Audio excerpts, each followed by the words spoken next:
কিউবাকে আন্তর্জাতিকভাবে একঘরে করতে নতুন করে চাপ বাড়াচ্ছে যুক্তরাষ্ট্র। দেশটির কমিউনিস্ট সরকারের ওপর অর্থনৈতিক ও কূটনৈতিক চাপ জোরদার করতে এক নতুন কৌশল নিয়েছেন মার্কিন প্রেসিডেন্ট ডোনাল্ড ট্রাম্প।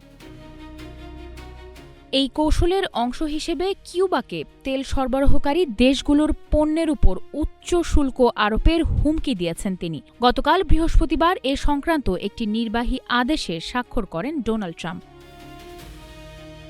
নির্বাহী আদেশে নির্দিষ্ট করে কোনো দেশের নাম বা শুল্কের হার উল্লেখ করা না থাকলেও বিশ্লেষকদের মতে এর মূল লক্ষ্য লাতিন আমেরিকার সেই দেশগুলো যারা কিউবার জ্বালানি সংকট মোকাবেলায় তেল সরবরাহ করে আসছে। বিশেষ করে মেক্সিকো ও ভেনেজুয়েলার মতো দেশগুলো এই চাপের আওতায় পড়তে পারে।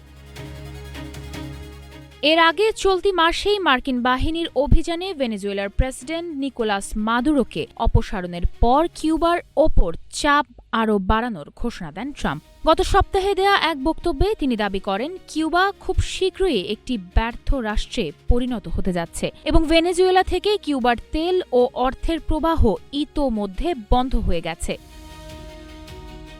তবে যুক্তরাষ্ট্রের এই হুমকির কড়া প্রতিক্রিয়া জানিয়েছে কিউবা সরকার। দেশটির প্রেসিডেন্ট মিগুয়েল দিয়াজ-ক্যানেল স্পষ্ট করে বলেন, ওয়াশিংটনের এমন কোনো নৈতিক অধিকার নেই যার মাধ্যমে তারা কিউবাকে কোনো চুক্তি বা সিদ্ধান্তে বাধ্য করতে পারে। বিশ্লেষকদের মতে তেল সরবরাহ ও বাণিজ্যকে অস্ত্র হিসেবে ব্যবহার করে কিউবাকে আন্তর্জাতিকভাবে আরও বিচ্ছিন্ন করাই এই কৌশলের মূল উদ্দেশ্য।